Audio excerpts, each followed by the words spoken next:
Hello, this is Sandy with Sandy's Crafty Creations, and this is day 12 of my 13 Frights before Halloween. I have all the pages done in this little gift bag album.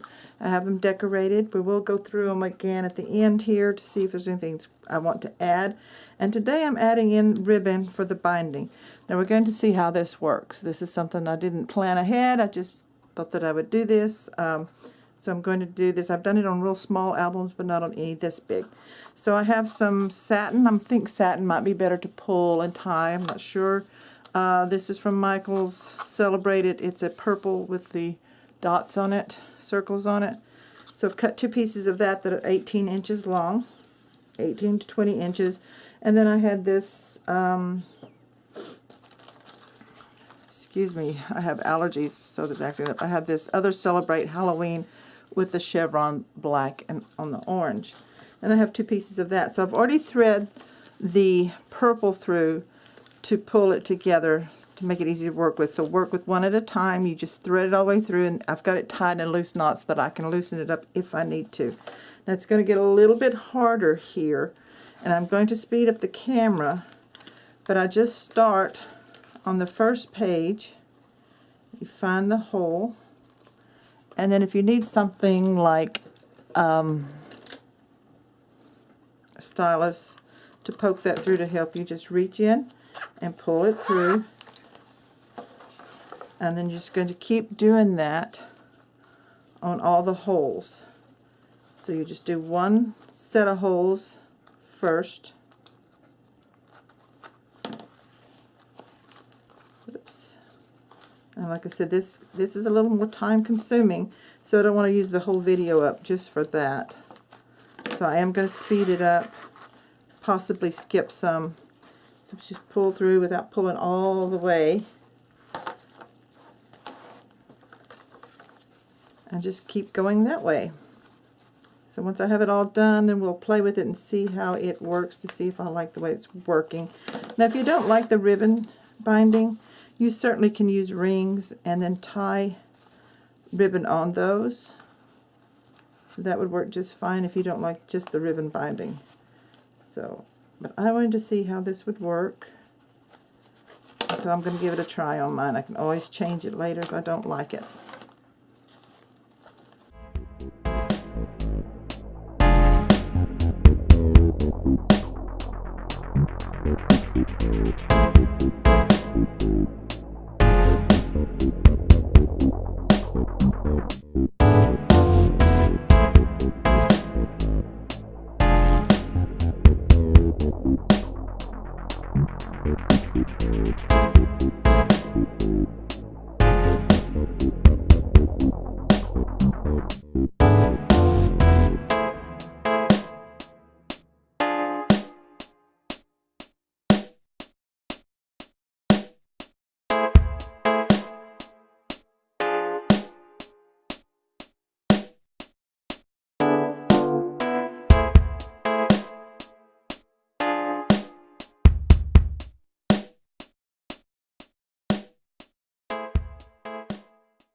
Okay, now that I have all the ribbons through, I'm going to loosen these purple ones now. I'm going to take them out of the loose knots so that I can adjust them.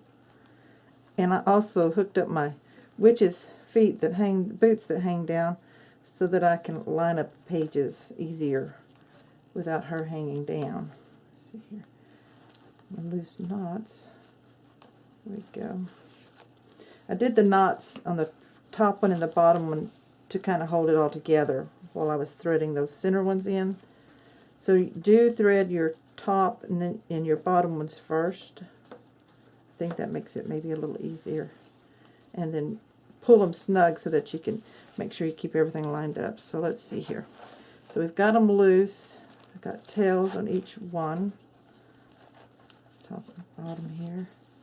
Okay. So I'm going to open this up and see how much room we need for these.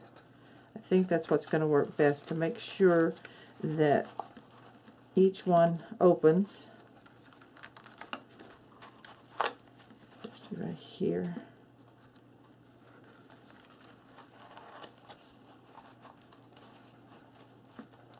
This one, the center one, the thicker one, this one that was not a bag, tends to fold more.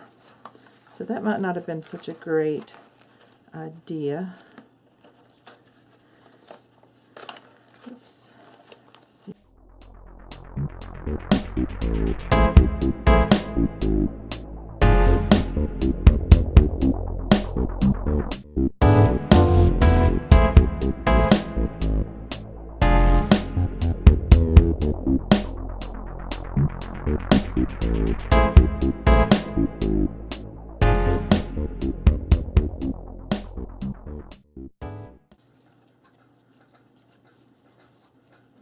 Stick my finger in there to kind of keep that space.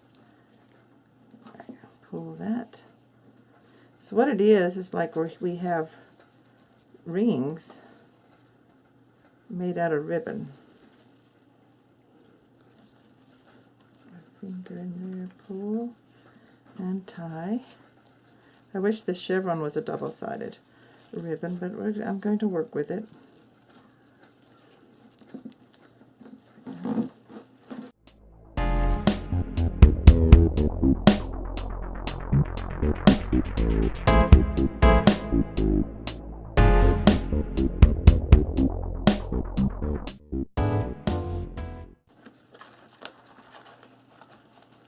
There we go. I think that's going to work pretty good. It's not a tight fitting album, but it's like this. And now I'm going to play with the ribbons here, trim them down to where I want them. I kind of want to leave them long, make sure they're tied good. So get my ribbon scissors, and I'm just going to cut them at an angle.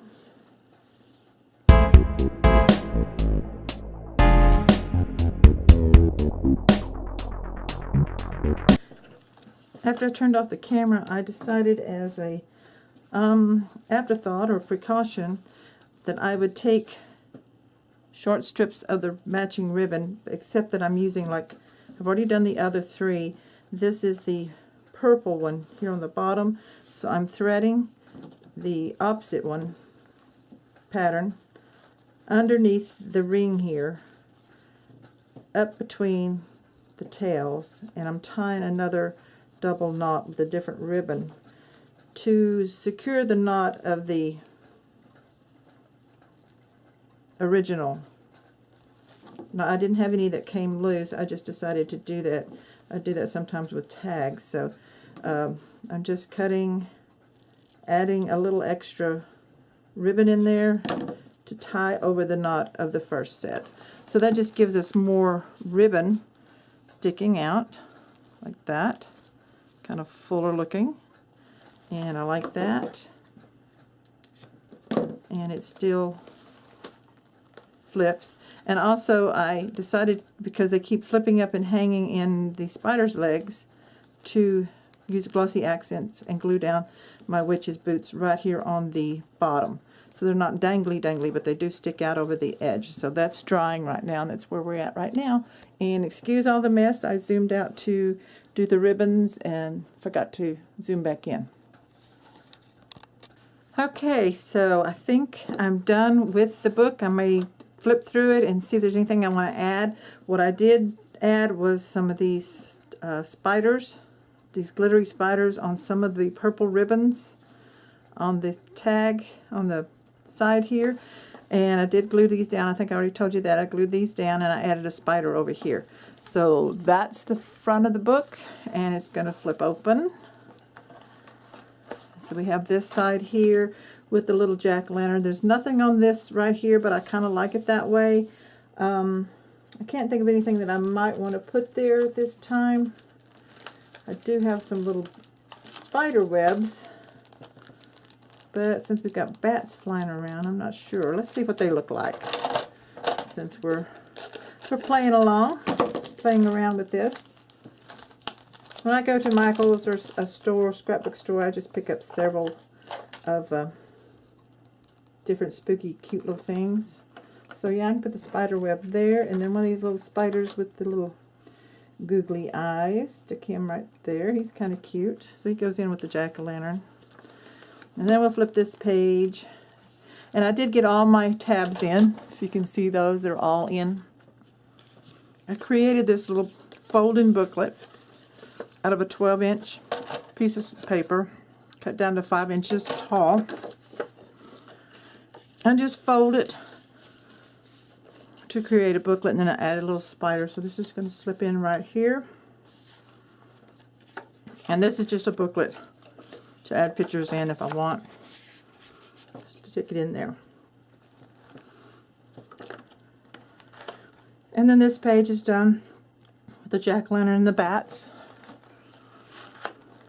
And then this page that folds out, this is all done. Got the photo mats. Everything's decorated that I like there. And these jack-o'-lanterns. And then this I like. This is finished also. And I think there's enough here on this. Only thing we might add is maybe, let's see, I might add, I like the spider webs. So I'm going to add that one right there. And another of the spiders. And then we have these little teeny tiny ones. So maybe I'll just add another spider web here. Look at this one. So that's cute. I like those. Cute little, save the rest for some cards. And then we have this. So I've cut some just photo mats to slide in here for now. And they're just assorted sizes of leftover cardstock that I had.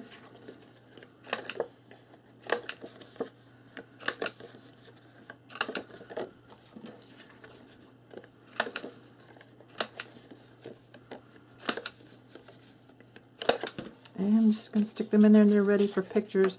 I haven't added the stamp yet, but I may do that later. And someone stick those in the pocket. There. And I can move those around if I want to.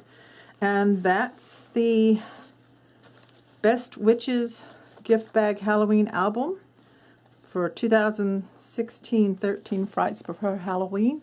I want to thank everyone for watching. And I hope that you have created one and that yours has turned out beautiful also. And check back tomorrow, which is Sunday. We're going to make a tag. That's our 13th day. This is our 12th Frights Before Halloween. So on our 13th day, which is Sunday, check back later in the afternoon. It will not be posted in the morning, but I will show you how we will make a Julie Nutting tag, which we can use separately or maybe insert into our book. So thanks for watching. Bye-bye.